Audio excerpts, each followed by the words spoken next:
Height and distance की बात कर लेते हैं। हाइट आप समझते हैं ऊंचाई, डिस्टेंस होता है दूरी।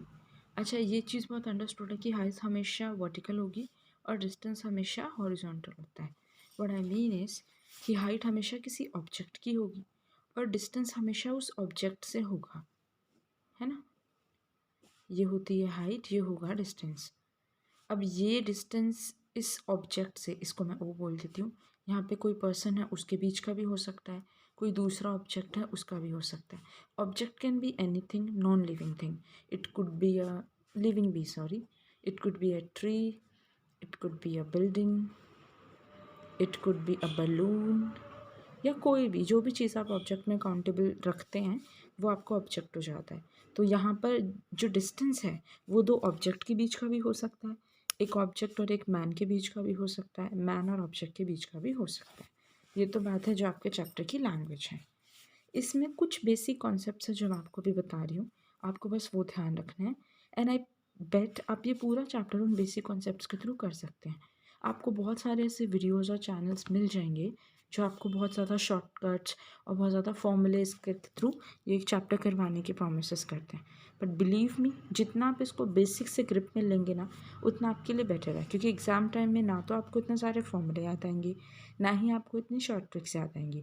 But if you know the basics, आप लैंग्वेज डिकोड करना सीख गए और आपको बेसिक्स पता है, तो आप इसके कोई भी क्वेश्चंस कर सकते हैं। It is the most easiest chapter आपके पूरे सिलेबस में। तो इसमें क्या चीज़ें आपको याद रखनी है वो मैं आपको एक बार बता देती हूँ। अगर आपने ट्रिगोमेट्री पढ़ी है, ऑब्वियसली आपने इस चैप्टर से पहले ट्रिगोमेट्री ज़रूर की होगी, तो आपको ये चीज़ पता होगी। P stands for perpendicular, B stands for base and H stands for hypotenuse. तो आप इसको अलग अलग तरीके से याद रखते आए होंगे from the school time of course. For me it works like Pandit Badri Prasad हर हर भोले। तो ये तो बेसिक सी चीज़ है जो आपको पता होगी। तो एक तो ये चीज़ आपको याद रखनी है, ये टेबल, कि जब भी बात परपेंडिकुलर और हाइपोटेन्यूज की होगी ऐसे, पी अपॉन एच हमेशा साइन थीटा होता है, बेस अपॉन हाइपोटेन्यूज हमेशा कॉस थीटा होता है, परपेंडिकुलर अपॉन बेस हमेशा टैन थीटा होता है। एक तो ये चीज़ आपको याद रखनी है, let me mark it as one. दूसरी चीज़ जो आपको याद रखनी है, इसमें दो चीज़ें होती है। एक होता है आपका एंगल ऑफ एलिवेशन, एक होता है आपका एंगल ऑफ डिप्रेशन। एक्चुअली देखा जाए ना तो इस चैप्टर के लिए आपको एक तो ये बेसिक्स पता होने चाहिए, लैंग्वेज डिकोड करने आनी चाहिए। लैंग्वेज डिकोड से मेरा मतलब है you should be able to make proper diagrams. अगर आपको डायग्राम बनाना आता है तो आप इसमें फिर कुछ बचता नहीं है इस चैप्टर में। बच्चों से गलती यही होती है कि वो डायग्राम बनाने में बहुत प्रॉब्लम होती है। अगर आपने डायग्राम बनाना सीख लिया तो आप बहुत आराम से इसको कर सकते हैं। हम बहुत टाइप के क्वेश्चंस इसमें कवर करेंगे, इसके बाद आपको कोई डाउट आएगा नहीं। तो ये दो चीज़ें हैं। पहली बात कर लेते हैं एंगल ऑफ एलिवेशन की। As the name suggest, elevation मतलब ऊपर देखना। डिप्रेशन, डिप्रेशन में आदमी नीचे गिरता है ना, डाउन चला जाता है, उसका लो हो जाता है सब कुछ, तो ये नीचे देखते हुए बनता है। जब किसी ऑब्जेक्ट से एंगल ऑफ एलिवेशन बनेगा तो एंगल हमेशा ऐसे ऊपर बनेगा, और जब किसी ऑब्जेक्ट से किसी दूसरे ऑब्जेक्ट पे या मैन पे या कुछ भी एंगल ऑफ डिप्रेशन की वो बात करेगा तो वो हमेशा नीचे बनता है। मैं आपको एक बार अच्छे से ये चीज़ बताती हूँ। से सपोज ये कोई बिल्डिंग है, इस बिल्डिंग से और इस पॉइंट पे मैंने क्या किया कि इस पॉइंट से बिल्डिंग के टॉप पे, अच्छा एंगल ऑफ एलिवेशन हमेशा टॉप पे बनेगा और एंगल ऑफ डिप्रेशन हमेशा बॉटम पर बनेगा। इसको मैं एक बार और अच्छे से बोलती हूँ, एंगल ऑफ एलिवेशन हमेशा टॉप से, बॉटम से टॉप पे बनेगा, बॉटम टू टॉप, और एंगल ऑफ डिप्रेशन हमेशा टॉप टू बॉटम बनेगा। इतनी सी लैंग्वेज आपको याद रखनी है। नाउ इफ़ आई से कि यहाँ पे कोई बिल्डिंग है, इसकी कुछ हाइट है और ग्राउंड पे इस पॉइंट पे बॉटम से आपको एंगल ऑफ एलिवेशन बन रहा है बिल्डिंग के टॉप पे, तो आप मुझे क्या बोलोगे, ये लाइन ऐसे आएगी बेसिकली, ये एंगल ऑफ एलिवेशन बना पॉइंट से बिल्डिंग के टॉप पे, तो ये एंगल हो गया थीटा, यही है आपका एंगल ऑफ एलिवेशन। आप मेरी बात समझ पा रहे हो। मैंने कहा कि किसी एक पॉइंट से, जो कि कोई पॉइंट है ग्राउंड पे, बिल्डिंग के टॉप पे एंगल ऑफ एलिवेशन बन रहा है थीटा। तो इस पॉइंट से यहाँ तक ये जो एंगल बनेगा ये होगा आपका थीटा। अब मैं कहूँ कि बिल्डिंग के टॉप से उस पॉइंट पे एंगल ऑफ डिप्रेशन बनता है, तो पता है लोग आपको क्या समझाएंगे, और कई बार ये मिसकंसेप्शन है हमें स्कूल टाइम से कि जी ये वाला ये थीटा बन जाएगा एंगल ऑफ डिप्रेशन। ये ना बहुत ही गलत है। एंगल ऑफ डिप्रेशन यहाँ पे कभी भी नहीं बनेगा। अगर मैं कह रही हूँ कि ये एक बिल्डिंग है, बिल्डिंग बी, ये एक पॉइंट है ओ ग्राउंड पे, ये इनके बीच का डिस्टेंस है, ये बिल्डिंग की कुछ हाइट है। अगर मैं कह रही हूँ कि बिल्डिंग के टॉप से ओ पॉइंट पे एंगल ऑफ डिप्रेशन बनता है, तो इसका ये मतलब होगा, ये एक इमेजिनरी लाइन आती है, ये जो एंगल है ना ये थीटा होता है, ये बनता है एंगल ऑफ डिप्रेशन। ये यहाँ पे कभी भी नहीं बनेगा, ये हमेशा यहाँ बनता है, यहाँ नहीं। समझ रहे हैं आप? और अगर इस पॉइंट से बिल्डिंग के टॉप पे एंगल ऑफ एलिवेशन है तो वो ये हो जाता है, थीटा डैश कह देते हैं इसको। एंगल ऑफ डिप्रेशन हमेशा टॉप से बॉटम पे बनता है, एक इमेजिनरी लाइन होती है, और फिर ये वाला जो एंगल होता है ये होता है आपका angle of depression. Angle of elevation हमेशा बॉटम टू टॉप बनता है, यहाँ से ऊपर की तरफ जाने वाला एंगल, यानी कि ये एंगल थीटा डैश, ये बनता है आपका एंगल ऑफ एलिवेशन। ये तो हो गई आपकी बेसिक सी बात। एक बात और, आप इसमें तो बहुत कॉमन सा लॉजिक है, आपको वैसे भी पता होगा, जो चीज़ एंगल ऑफ एलिवेशन बनाएगी उसकी हाइट हमेशा छोटी रहेगी। जैसे दो हैं, इधर एक ऑब्जेक्ट है, इधर एक ऑब्जेक्ट है, मैंने कहा इस ऑब्जेक्ट से इस ऑब्जेक्ट के टॉप पे एंगल ऑफ एलिवेशन बनेगा, तो ये बात बहुत अंडरस्टूड है कि यहाँ के इसके टॉप से इसके टॉप पे एंगल ऑफ एलिवेशन, तो जिस चीज़ पे एंगल ऑफ एलिवेशन बनेगा उसकी हाइट हमेशा बड़ी होगी। You getting my point? मैंने कहा भाई यहाँ एक आदमी खड़ा है, ये ऊपर देख रहा है, एंगल ऑफ एलिवेशन बना रहा है। एंगल ऑफ एलिवेशन आप समझ जाओगे ऊपर ही बनाएगा, और ये ऊपर बनाने का क्या मतलब है, ऊपर देखेगा। ऊपर देखने का क्या मतलब है, ऐसी चीज़ को तो देखेगा जो उसकी हाइट से ज़्यादा होगी। तो जिस पर एंगल ऑफ एलिवेशन बनता है ना उसकी हाइट हमेशा ज़्यादा होगी। हालांकि इसको आपको याद रखने की ज़रूरत नहीं है, इतना तो आप क्वेश्चन से डिकोड कर लोगे। आपको ये कुछ बातें ध्यान रखनी है, ये वाला टेबल, ये एंगल ऑफ डिप्रेशन और एंगल ऑफ एलिवेशन, बस इतना आपको पता है। फिर हम आगे प्रोसीड करते हैं। एक पॉइंट और मैं आपको अभी इसी स्टेज पे बता देती हूँ। कई बार एक्चुअली क्या है ना, बहुत लोग आपको बहुत तरीके से हाइट एंड डिस्टेंस करवाते हैं। मतलब जो मैंने देखी हैं चीज़ें, कई लोगों का ये गोल रहता है कि आप क्वेश्चन जल्दी सॉल्व करो, शॉर्टकट्स याद करके या वैल्यू इक्वेट करके। मेरा गोल है कि आपके बेसिक्स क्लियर हो, क्योंकि ज़रूरी नहीं है हर ट्रिक या हर शॉर्टकट या हर फार्मूला आपको हाइट एंड डिस्टेंस या किसी भी चैप्टर में XYZ आपको क्वेश्चन सॉल्व करवा के ही देगा। पर अगर आपके बेसिक्स क्लियर और आपको चीज़ें डिकोड करनी आती हैं, आप ज़रूर सॉल्व कर लेते हो। हर चीज़ आप टॉपिक के हिसाब से तो नहीं करोगे कि आपको देख के पता चलेगा अरे ये तो इसी का ये, थिंग्स कैन बी मिस्ड। तो आप फिर भी यहाँ पर एक चीज़ याद रखना, मान लीजिए एक ट्रायंगल, अच्छा ये तो आपको पता है हाइट एंड डिस्टेंस में it's always about right angle triangle, जिसमें ये होता है आपका परपेंडिकुलर, ये होता है आपका बेस, ये होता है आपका height, hypotenuse, perpendicular base hypotenuse, this is right angle. अगर एंगल यहाँ से यहाँ बनेगा, यानी कि बॉटम से टॉप बनेगा, ये हो जाएगा थीटा, एंगल ऑफ एलिवेशन। अगर एंगल टॉप टू बॉटम बनेगा, यहाँ से यहाँ बनेगा, तो ऐसे इमेजिनरी लाइन, ये जो एंगल बनेगा ये होगा एंगल ऑफ डिप्रेशन।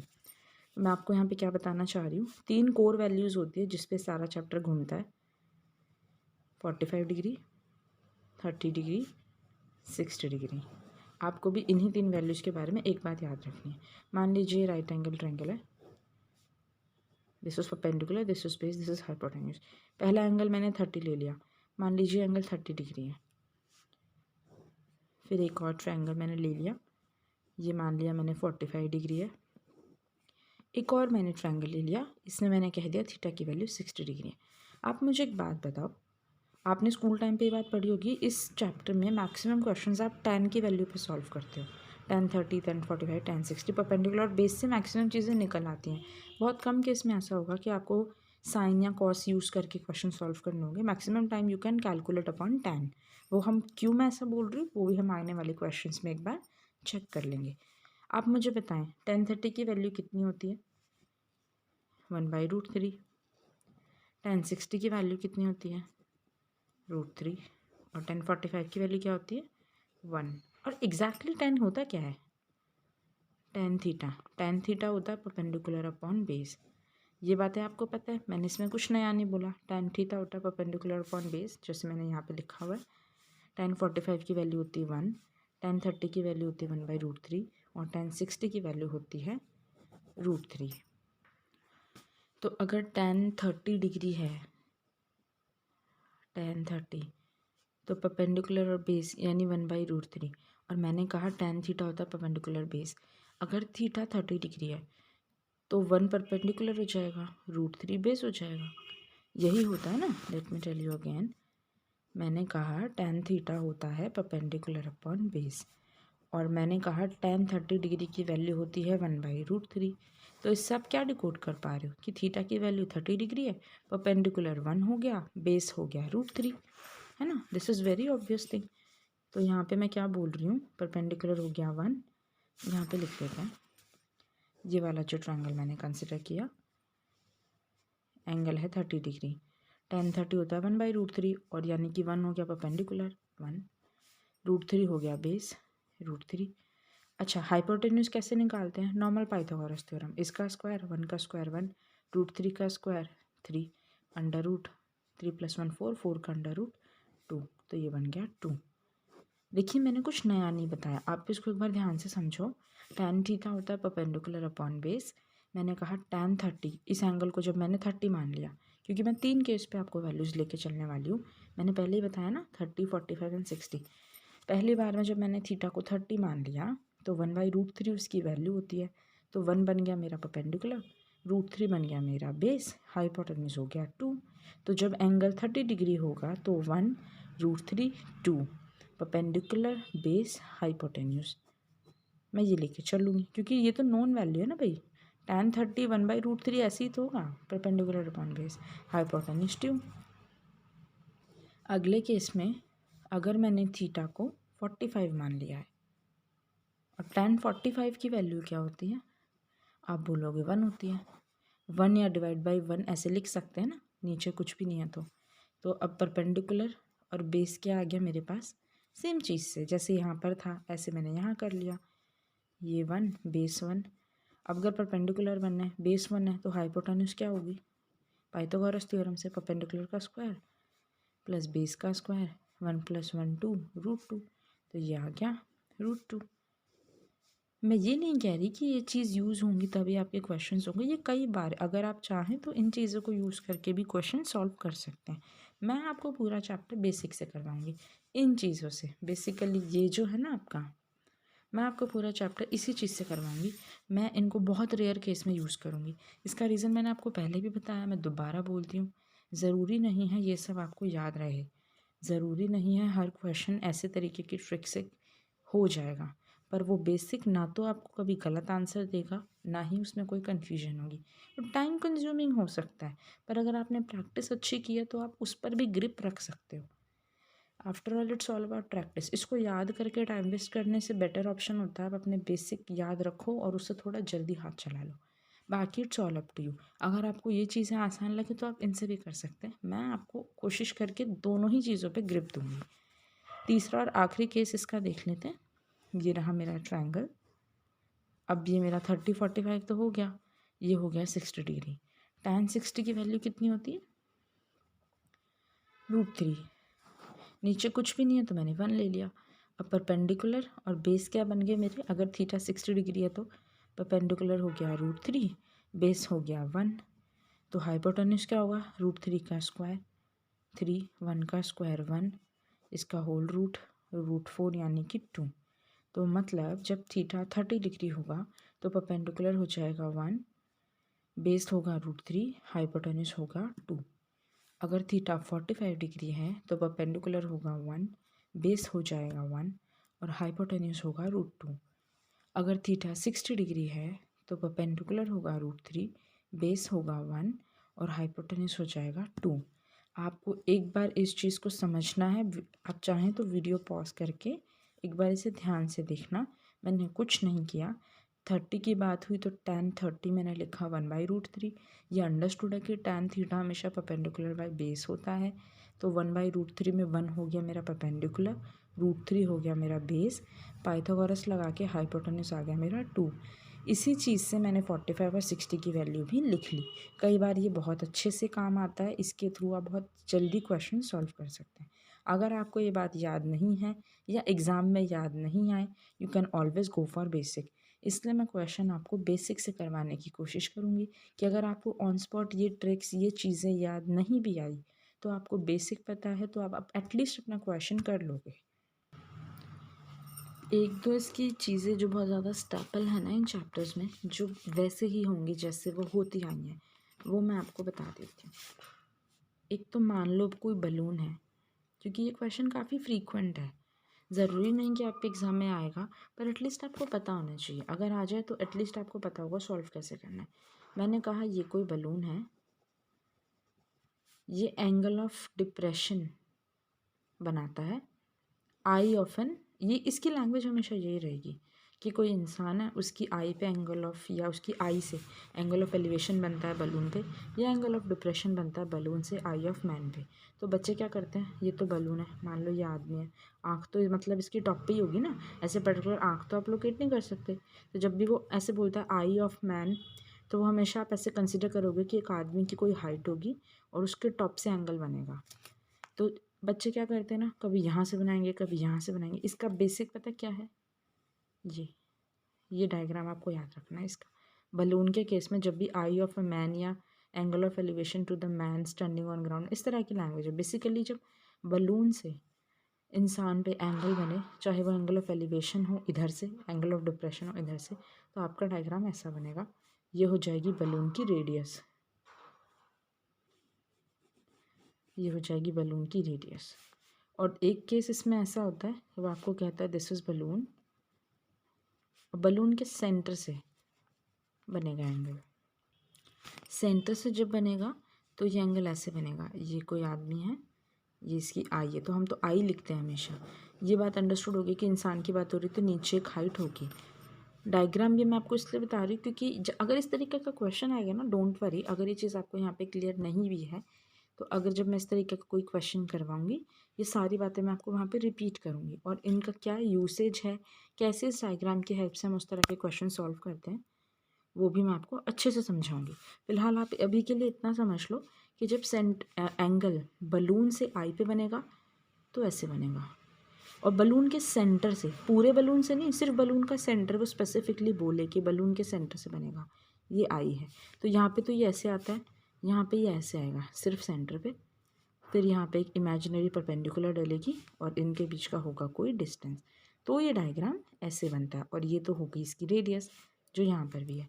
ये दो बातें हैं, जब पूरा बलून एंगल बनाएगा तो वो ऐसे बनेगा, जब बलून के सेंटर पे एंगल बनेगा तो वो ऐसे बनेगा। ये मैंने यहाँ पे इसलिए बता दिया बिकॉज अभी तक हमने इसमें सिर्फ थ्योरी ही देखी है, क्वेश्चंस हम करेंगे तो इसलिए मैंने यहाँ पे एक चीज़ बता दी। सेकेंड थिंग जो मैं आपको एक और बात बताती हूँ, इसके बाद हम सीधा क्वेश्चंस करेंगे और हम क्वेश्चन बाय क्वेश्चन लैंग्वेज को टैकल करते चलेंगे। जैसे मैंने कहा ये वॉल है, सॉरी, मतलब consider this was a wall, this is a wall, दीवार है, सीढ़ी खड़ी है। अच्छा लैडर कैसे खड़ा होता है, सीढ़ी आप सीढ़ी तो नहीं खड़े कर सकते, ऐसे लटा के ही खड़े करोगे ना। This is the diagram, this is the ladder. जब भी वो बोले कि कोई सीढ़ी या लैडर दीवार से सट के खड़ा है तो आप इसका डायग्राम ऐसे ही अज्यूम करोगे। दीवार स्टेशनरी ऑब्जेक्ट है, it would be straight, ladder हमेशा ऐसे इंक्लाइन मोड में ही लगता है, तो ये हो गया आपका लैडर, और ये होगा आपका लैडर और वॉल के बीच का डिस्टेंस। ये तो बहुत नॉर्मल सी बात है ना, ये वॉल स्ट्रेट होगी, लैडर ऐसे ही खड़ी होती है, और ये होगा लैडर और वॉल के बीच का डिस्टेंस। तो मैंने कहा कि लैडर से वॉल पे एक एंगल ऑफ एलिवेशन बनता है, से सपोज अल्फ़ा।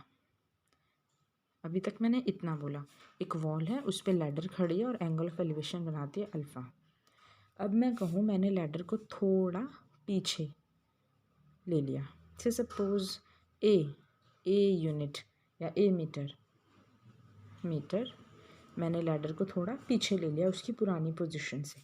अब जो एंगल बनेगा एलिवेशन, मैंने कहा बीटा बनेगा, तो आप एक बात चीज़ ध्यान से देखना, ये सीढ़ी है और जब मैं इसे पीछे खींच दूँगी तो इसकी पोजीशन भी तो चेंज होगी ना। अभी जो इसका ये वाला पॉइंट है, ये वॉल को यहाँ पे टच कर रहा है, यहाँ पे ऐसे। जब मैं सीढ़ी को पीछे खींचूंगी तो वो यहाँ से भी तो मूव करेगी। कहने का मतलब ये है कि जब सीढ़ी पीछे जाएगी ना, तो वॉल पे जो उसकी पोजीशन है वो कुछ इस तरह चेंज होगी। पहले यहाँ थी तो यहाँ पे टच कर रही थी, जब पीछे जाएगी तो ऐसे हो जाएगी।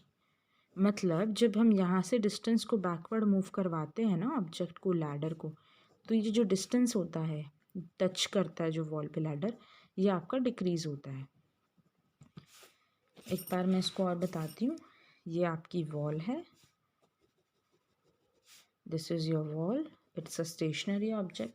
मैंने कहा एक लैडर खड़ी है ऐसे सट के, और ये इनके बीच का डिस्टेंस है। लैडर जब वॉल को टच करके खड़ी है तो एंगल ऑफ एलिवेशन बना रही है अल्फ़ा। मैंने लैडर को थोड़ा पीछे लिया, से सपोज ए मीटर से पीछे लिया, तो अब जो एंगल ऑफ एलिवेशन लैडर बनाती है वॉल से वो बनाएगी beta. This angle, this would be your beta. और ये कुछ डिस्टेंस होगा जो उसका रिड्यूस हो जाएगा, से सपोज आप इसे बी कह लो।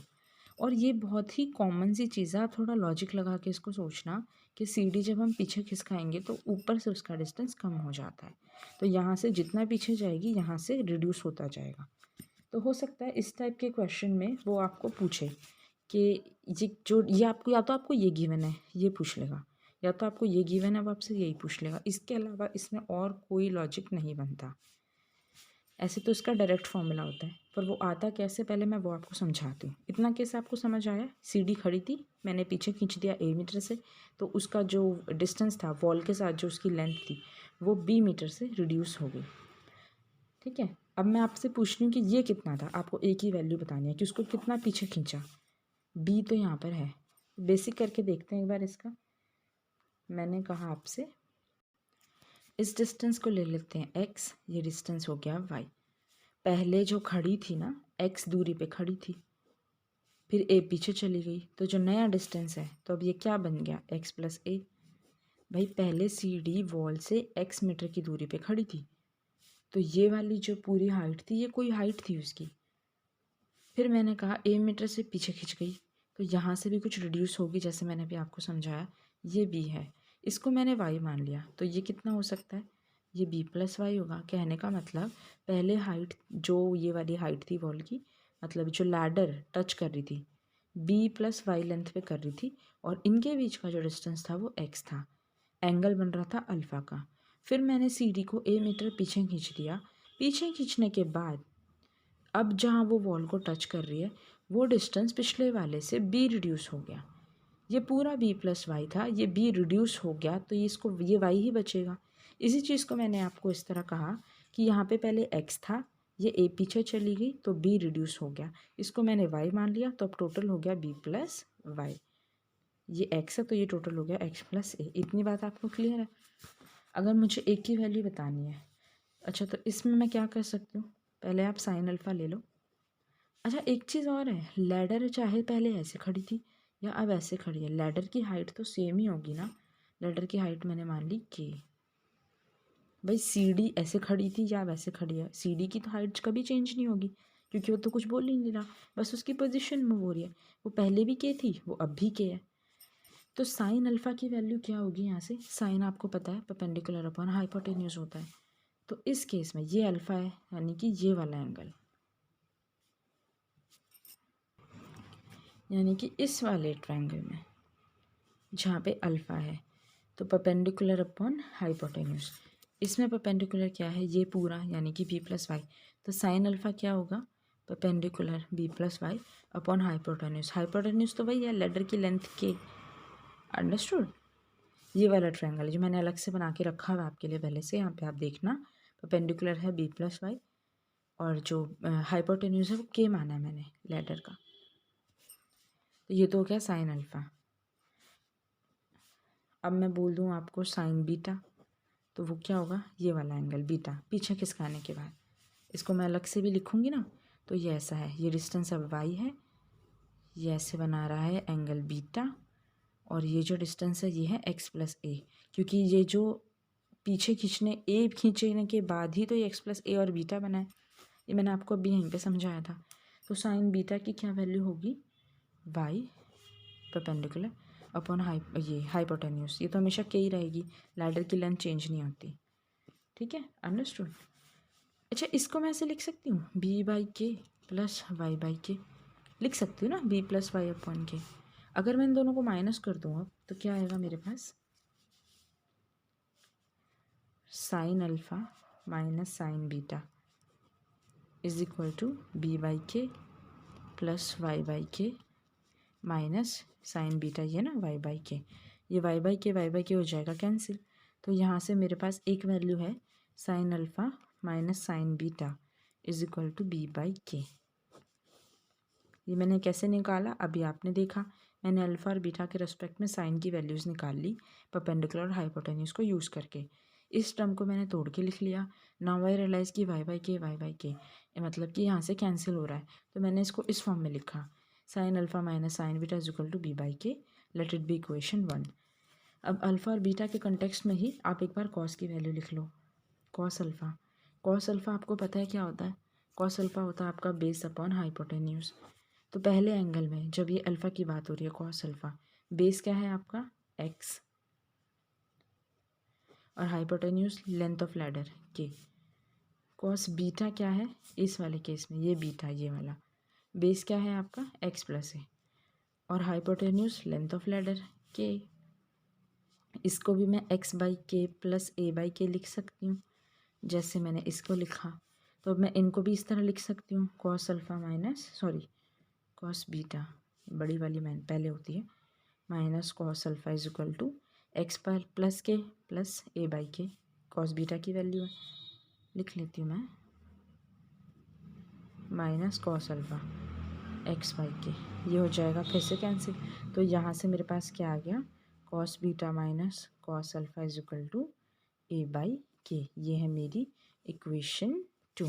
मैं ये चीज़ यहाँ पे दोबारा लिख देती हूँ आपके लिए, sine alpha minus sine beta ये is equal to B by K, और कॉस बीटा, ये मैं क्यों प्रूफ कर रही ना ये भी मैं आपको बताऊंगी। लास्ट में ये हलवा बन जाएगा और आप कहोगे यार इसकी तो ज़रूरत ही नहीं थी, पर क्योंकि आपको पता होना चाहिए आप जो भी फॉर्मूला यूज़ कर रहे हो या किसी पर्टिकुलर क्वेश्चन को किसी पर्टिकुलर चीज़ से सॉल्व कर रहे हो तो हम कर क्यों रहे हैं, इसलिए मैंने आपको इतनी लंबी डेरिवेशन दी है।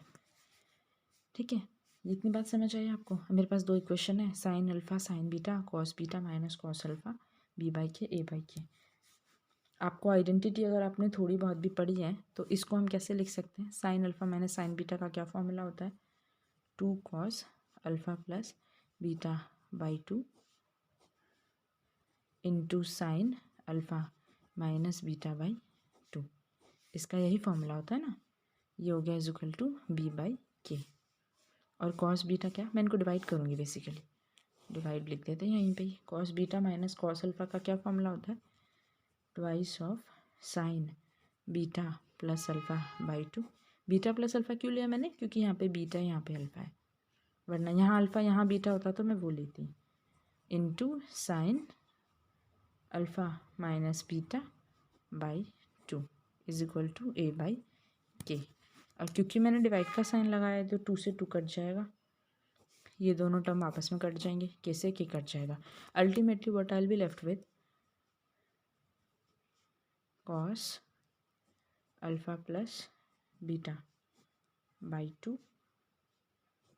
Divide by this term sine beta plus alpha by 2। अच्छा, if you can see alpha plus beta plus alpha doesn't makes a difference, it's always the same thing, क्योंकि प्लस है, माइनस होता है तो बात अलग होती है। और इधर मेरे पास क्या है, कैसे के तो उड़ गए, तो बी बाई ए है ना, सॉरी। इसको आप ऐसे पलट के भी लिख सकते हो, कोई ऐसी दिक्कत वाली बात नहीं है, sine beta plus alpha by 2 divided by cos alpha plus beta by 2 is equal to A by B. कुछ नहीं किया है, मैंने इसको पलट के लिखा है। अच्छा, if you can notice sine theta, क्योंकि थीटा की वैल्यू यहाँ पे सेम है अल्फ़ा प्लस बीटा बाई 2, और साइन डिवाइड बाई कॉस क्या होता है 10, तो मैं इस चीज़ को यहाँ पे ऐसे लिख सकती हूँ ना, थोड़ा और ऊपर लिख लेते हैं, 10 alpha plus beta by 2 is equal to A by B. यहाँ तक तो आपको ये बात क्लियर थी। मैंने ये क्वेश्चंस कैसे बनाई, मैंने इनको किया डिवाइड और आइडेंटिटी की वैल्यूज़ मैंने यूज़ की। Sign alpha minus sine beta का जो फॉर्मूला होता है मैंने वो लिख दिया। फिर cos beta minus cos alpha का जो फॉर्मूला होता है मैंने वो लिख दिया। सिंस आई वर डिवाइडिंग, 2 से 2 कट गया, साइन वाली वैल्यूज़ कट गई, मेरे पास ये रह गया था cos alpha plus beta by 2 divided by sine beta plus alpha by 2 is equal to K से के कट गया था बी बाई ए। मैंने इसको थोड़ा चेंज करके लिख दिया, sine cos A equal to B. इसमें तो कोई कन्फ्यूजन है नहीं। अब मुझे ये दिखा कि ये थीटा की वैल्यू तो सेम है, alpha plus beta by 2, sine divide by cos है, तो sine theta divide by cos theta क्या होता है, टैन थीटा। तो मैंने यहाँ पे ऐसे लिख लिया, tan alpha plus beta by 2 is equal to A by B. और यहाँ से मुझे ए की वैल्यू क्या मिल जाएगी, B into tan alpha plus beta by 2।